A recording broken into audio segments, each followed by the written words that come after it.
Badan Pusat Statistik atau BPS mencatat indeks harga konsumen Indonesia mengalami deflasi 0,03 secara month to month pada Agustus 2024.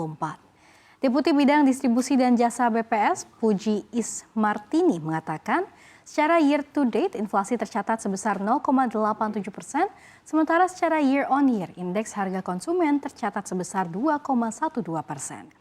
Angka deflasi ini lebih rendah dari Juli 2024 dan merupakan deflasi keempat di tahun 2024. Penyumbang deflasi terbesar adalah makanan, minuman, dan tembakau dengan deflasi 0,52% dan andil deflasi 0,15%. Sementara terdapat komoditas yang memberikan andil inflasi, diantaranya adalah bensin dan cabai rawit dengan andil inflasi masing-masing sebesar 0,03%, kemudian kopi, bubuk, dan emas perhiasan dengan andil inflasi masing-masing 0,02%, kemudian beras, SKM, dan ketimun memberikan andil inflasi 0,01%.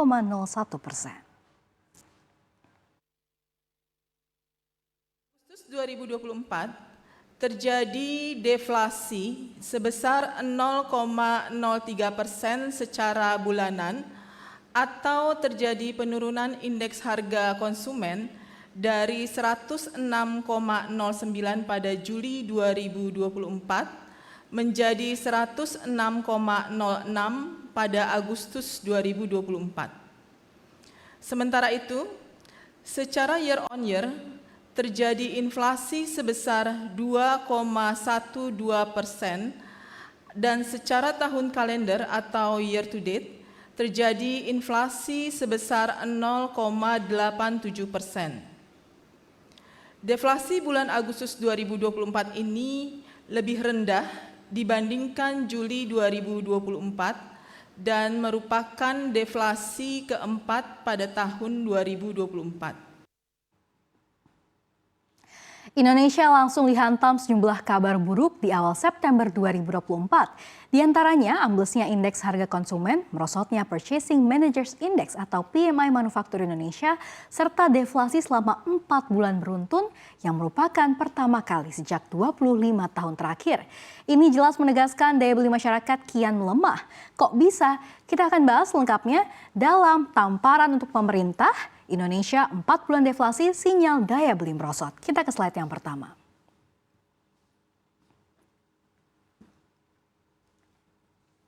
Ya, Badan Pusat Statistik mencatatkan tingkat inflasi yang terekam dari Indeks Harga Konsumen atau IHK pada Agustus 2024 terus melandai dalam 4 bulan terakhir. Karena terjadi deflasi 4 bulan berturut-turut. Secara tahunan, IHK masih naik atau mengalami inflasi sebesar 2,12% pada Agustus 2024 atau lebih rendah dibandingkan dengan periode sebelumnya yang tercatat 2,13%. Namun secara bulanan IHK ini turun tercatat mengalami deflasi sebesar 0,03%. Ya, kemudian Deputi Bidang Statistik, Distribusi dan juga Jasa BPS, Puji Ismartini mengatakan bahwa deflasi bulan Agustus 2024 lebih rendah dari Juli 2024 dan merupakan deflasi keempat 2024. Deflasi yang terjadi sejalan dengan penurunan IHK dari 106,09 pada Juli 2024 menjadi 106,06 pada Agustus 2024. Nah, jika kita bandingkan deflasi Agustus 2024 dengan 3 bulan sebelumnya, ini kita lihat ya bahwa di Agustus deflasinya min 0,03. Kemudian di Juli sendiri ini juga paling dalam tercatat 0,18, sementara di bulan sebelumnya Juni ini 0,08% dan pada Mei ini min 0,03. Jadi dalam 4 bulan berturut-turut ini deflasi paling dalam memang tercatat di bulan Juli, namun Agustus pun mencatatkan deflasi dan ini berarti telah 4 bulan berturut-turut terjadi deflasi. Dan deflasi bulan Juli tadi memang tercatat paling dalam. Sementara itu kalau kita lihat di slide berikutnya, di sisi lain, deflasi 4 bulan berturut-turut ini secara bulanan merupakan pertama kali yang terjadi sejak tahun 1999 atau 25 tahun terakhir. Artinya, selama era reformasi Indonesia baru mengalami deflasi 4 bulan berturut-turut, di mana tadi 25 tahun terakhir. Nah, deflasi ini juga menjadi kekhawatiran tersendiri karena semakin menegaskan sinyal pelemahan daya beli masyarakat di tengah kondisi ekonomi yang sedang tidak stabil pada saat ini. Sebagai catatan, pada 1999 deflasi ini terjadi dalam 8 bulan beruntun, di mana pada Maret deflasi ini min 0,18%, kemudian April min 0,68%, Mei min 0,28%, Juni min 0,34%, sampai dengan bulan Oktober di min 0,09%. Perlu juga dicatat bahwa jika kondisi ekonomi Indonesia pada saat itu sedang carut-marut karena krisis finansial Asia pada 1997 dan 1998.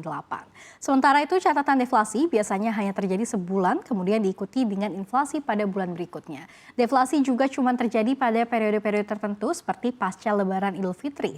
Lantas mengapa mengkhawatirkan? Nah, dengan berdasar pada catatan historis ini, maka deflasi 2 bulan, 3 bulan, apalagi 4 bulan berturut-turut adalah hal yang sangat langka. Kondisi anomali deflasi 4 bulan beruntun dalam sejarah panjang Indonesia hanya terjadi 2 kali saja dalam kurun waktu 45 tahun, yakni dari 45 tahun ini 1979 sampai dengan 2024, yakni pada 99 dan juga tahun ini yakni 2024. Anomali besar ini jelas memunculkan tanda tanya. Presiden Joko Widodo dalam berbagai kesempatan selalu mengingatkan bahwa bahaya inflasi karena laju inflasi pada 2022 dan 2023.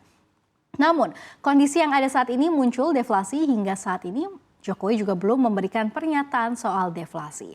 Nyatanya salah satu faktor yang menyebabkan deflasi adalah kempesnya daya beli kelompok menengah yang mencakup hampir setengah dari total masyarakat Indonesia.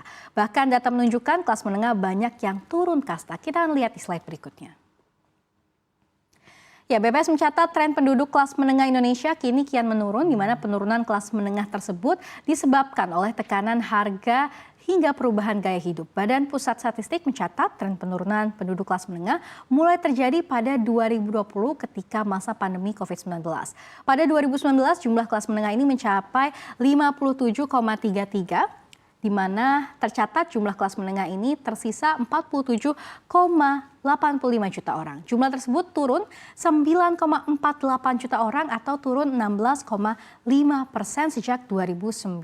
Nah, ini kalau kita lihat ya dari 2019 sampai dengan 2024 memang terjadi penurunan signifikan kelas menengah meskipun pada tahun 2020 dan juga 2021 ini sama begitu ya, stagnan di 53,83 juta.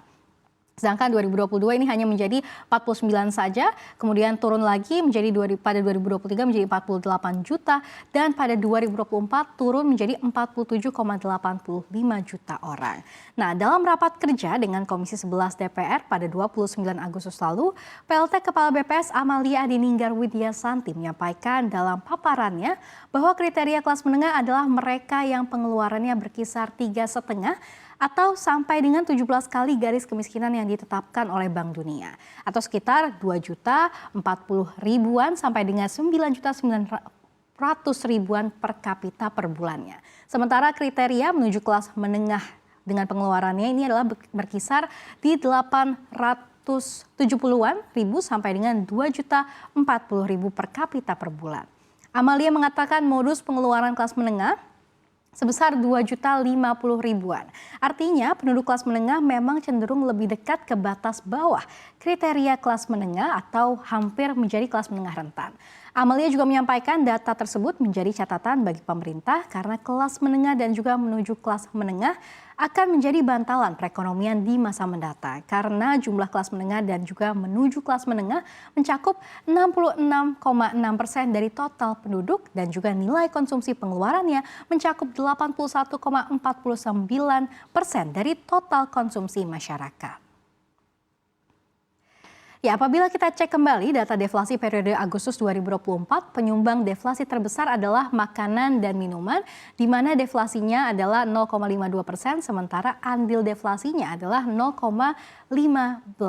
Nah, komoditas penyumbang utama andil deflasi diantaranya adalah bawang merah di minus 0,08, daging ayam ras di minus 0,03, tomat di minus 0,03 juga, dan telur ayam ras minus 0,02, dan jeruk minus 0,01.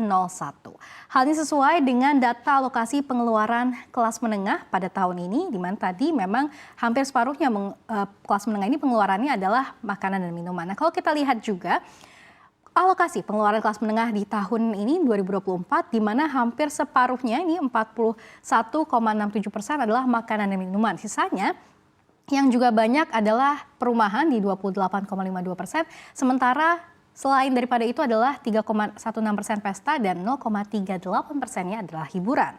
Yang menariknya juga pemirsa, air galon juga disebut-sebut sebagai penyebab turun tingkatnya kelompok menengah, di mana ekonom senior yang merupakan mantan Menteri Keuangan Bambang Brojonegoro mengatakan turunnya tingkat ekonomi kelas menengah di Indonesia tidak hanya terjadi karena pandemi COVID-19 dan juga banyaknya pemutusan hubungan kerja atau PHK, melainkan akibat kebiasaan sehari-hari kebutuhan terhadap air galon.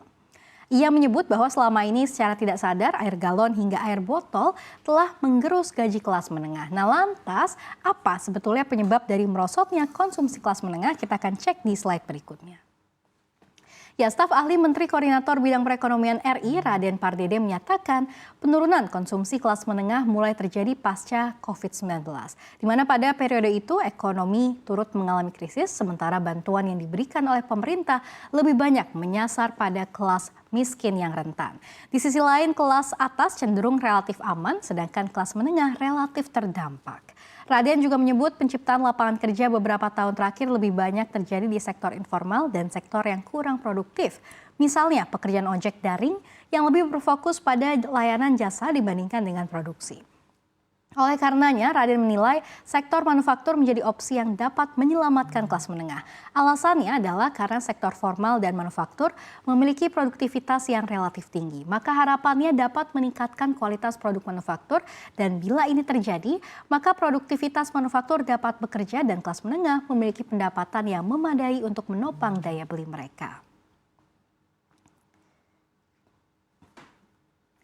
Ya tentunya fenomena deflasi hingga tergerusnya kelas menengah menjadi kelompok rentan merupakan PR era Presiden Jokowi untuk Presiden terpilih Prabowo Subianto. Diharapkan pemerintahan selanjutnya dapat menjaga stabilitas ekonomi dan menjaga daya beli masyarakat agar memicu pertumbuhan kelas menengah RI yang merupakan penggerak ekonomi bangsa.